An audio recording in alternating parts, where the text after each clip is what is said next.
Chegamos ao último módulo do nosso curso. Nos 3 módulos anteriores, você aprendeu a planejar uma pesquisa eleitoral, a montar um questionário que não distorce o resultado e a calcular e distribuir a amostra corretamente. Agora, vem a etapa que dá sentido a tudo que veio antes: como transformar os dados coletados em inteligência estratégica para a campanha. E aqui vai o conceito central deste módulo. Dados não são estratégia, interpretação é. Uma pesquisa quantitativa bem planejada, bem executada e bem tabulada pode ainda assim ser de baixa qualidade se os resultados forem mal interpretados. E resultados mal interpretados não são apenas inúteis, podem ser ativamente prejudiciais se orientarem a campanha na direção errada. Antes de analisar qualquer resultado, o primeiro passo é validar os dados coletados. Nenhuma análise deve começar sem revisão. Os erros que não foram detectados na supervisão de campo aparecem aqui e precisam ser corrigidos ou removidos antes da consolidação final. 5 coisas precisam ser verificadas antes de tabular. Primeiro, entrevistas duplicadas. O mesmo entrevistado registrado mais de uma vez. Segundo, entrevistas com tempo de preenchimento muito abaixo da média. Isso indica possível preenchimento sem entrevistar. No Hashdata, é possível gravar o áudio das entrevistas, o que torna esse problema praticamente nulo quando o sistema é utilizado corretamente. Terceiro, campos obrigatórios em branco, especialmente o de identificação de região. Por isso, é importante configurar todas as questões como obrigatórias antes de liberar o formulário para os pesquisadores. Quarto, respostas logicamente inconsistentes. Por exemplo, como declarar intenção em um candidato que acabou de ser rejeitado. Quinto, distribuição real das cotas versus distribuição planejada. Verificar se o campo respeitou os limites estabelecidos no planejamento. O Hashdata ajuda nessa validação de 3 formas. O dashboard mostra em tempo real se as metas por região, sexo e faixa etária, por exemplo, estão sendo cumpridas. A tabela de respostas exibe o tempo de preenchimento por entrevistador, e a gravação do áudio das coletas permite que todas as entrevistas sejam auditadas quando necessário. Além disso, a ferramenta de GPS garante que a coleta foi realizada no local correto. Com os dados validados, você está pronto para analisar. E aqui é onde a maioria das pessoas comete o erro mais comum: ler cada indicador de forma isolada. Cada indicador da pesquisa conta uma parte diferente do cenário eleitoral. Lidos isoladamente são apenas números. Lidos em conjunto são estratégia. Vamos ver cada um deles. A intenção espontânea mostra quem já existe como opção real na mente do eleitor. Candidatos que não aparecem espontaneamente ainda não chegaram ao eleitor médio, independentemente do quanto circulam entre políticos e assessores. Uma variação relevante entre a espontânea e a estimulada de um candidato indica potencial latente. Ele tem mais espaço do que sua presença atual sugere, mas ainda precisa de investimento em visibilidade para converter esse potencial. A intenção estimulada é a base, nela que se lê o cenário da disputa. Quem está na frente, quem está empatado tecnicamente, quem está fora da disputa competitiva. E aqui é preciso abrir um parênteses importante sobre empate técnico, porque é um conceito que causa muita confusão. Com margem de erro de 4 pontos, se o candidato A tem 38% e o candidato B tem 34%, a diferença entre eles, 4 pontos, está dentro da margem de erro. Isso significa que não é possível afirmar estatisticamente qual dos dois está à frente. Ambos podem ter qualquer valor entre 34% e 42%. Apresentar essa situação como o candidato A está na frente é tecnicamente incorreto e pode prejudicar a credibilidade do seu instituto. A rejeição é a informação mais estratégica que a pesquisa quantitativa entrega e a mais ignorada. Ela define o teto, a parcela do eleitorado que provavelmente nunca vai votar naquele candidato, independentemente do investimento em campanha. Um candidato com 45% de rejeição em uma disputa de 2 turnos está estruturalmente em dificuldade.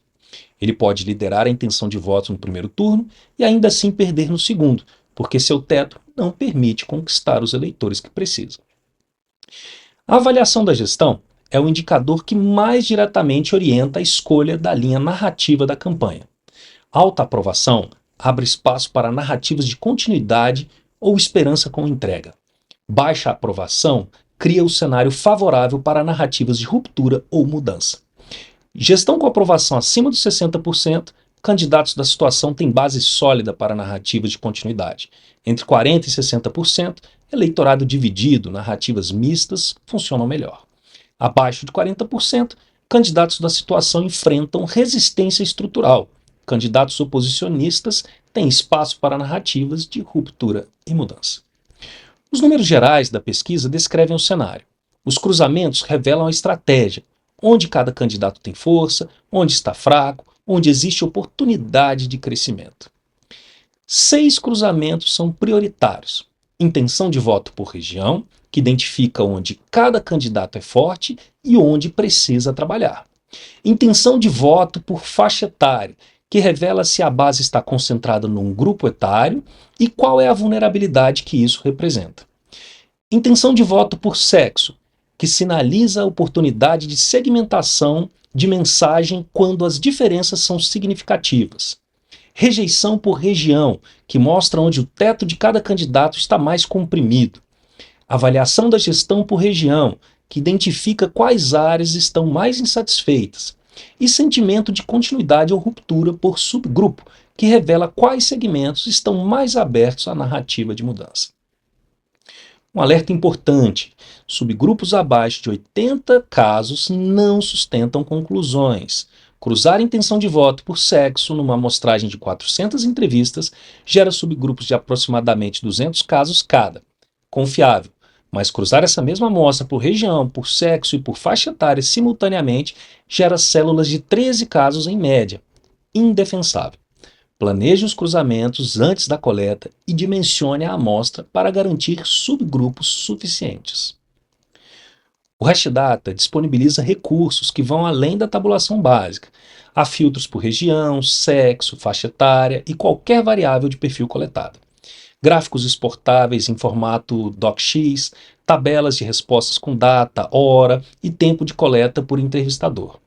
Geração de mapas com pontos das coletas, relatório analítico exportável em planilhas e a gravação das coletas para auditoria posterior.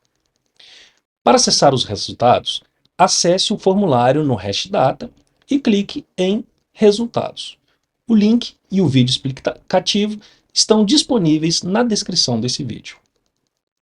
Um relatório eleitoral bem estruturado transforma números em narrativa. Quem o lê, seja o candidato, o coordenador da campanha ou o assessor, precisa entender o cenário rapidamente e saber o que os dados recomendam como próximo passo. Um relatório completo tem 8 seções. A primeira é a ficha técnica.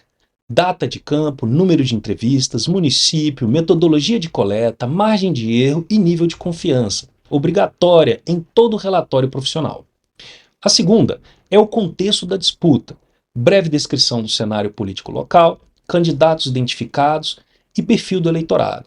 Contextualiza os dados para quem não conhece o município. A terceira é o cenário eleitoral geral, intenção espontânea e estimulada por candidato, com gráficos de barras, e é a base do relatório. A quarta é a rejeição e avaliação da gestão, com leitura integrada dos 2 indicadores e o que isso implica para o teto de cada uma das candidaturas. A quinta é a entrega por segmentos, cruzamentos por região, sexo e faixa etária, destacando onde cada candidato tem força ou fragilidade estratégica. A sexta é a leitura do cenário narrativo, com base na aprovação da gestão e no sentimento de continuidade ou ruptura. Indica qual tipo de narrativa de campanha tem maior potencial de ressonância. A sétima é síntese e recomendações. 2 a 4 parágrafos traduzindo os dados em orientação estratégica. O que os números recomendam como foco de campanha para cada candidato relevante. E a oitava, limitações metodológicas. O que a margem de erro implica, quais cruzamentos são frágeis, quais conclusões os dados não sustentam. A honestidade metodológica protege a credibilidade do seu instituto. A última etapa é também a mais delicada. Os resultados de pesquisa eleitoral orientam decisões estratégicas com consequências reais. Comunicar mal pode ser tão prejudicial quanto executar mal. 4 coisas precisam sempre ser comunicadas. Margem de erro, toda vez que um resultado for apresentado, não apenas na ficha técnica. O que é empate técnico? Diferenças iguais ou menores do que a margem de erro não permitem afirmar qual candidato está na frente. As limitações dos cruzamentos com subgrupos pequenos. E que pesquisa é fotografia de momento, não previsão de resultado da eleição. E 4 coisas precisam ser evitadas.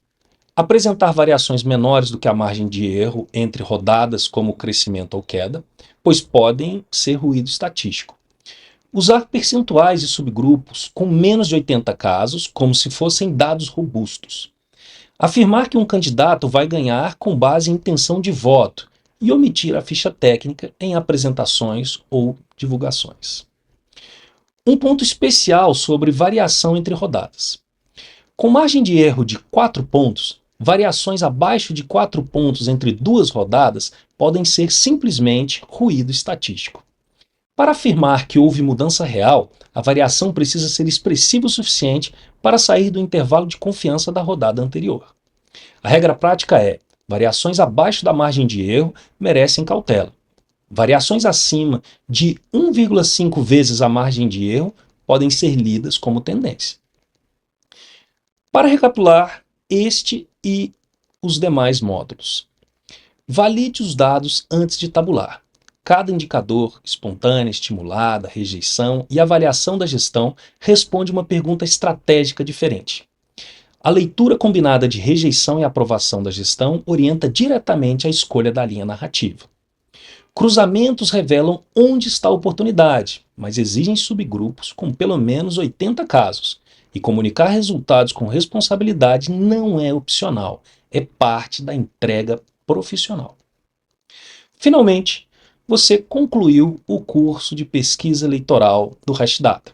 Aprendeu a planejar, a montar o questionário correto, a calcular e distribuir a amostra e a transformar os dados em inteligência estratégica. O próximo passo é colocar tudo isso em prática. Acesse o nosso site e comece a sua primeira pesquisa. Obrigado por concluir o curso e excelentes pesquisas a todos.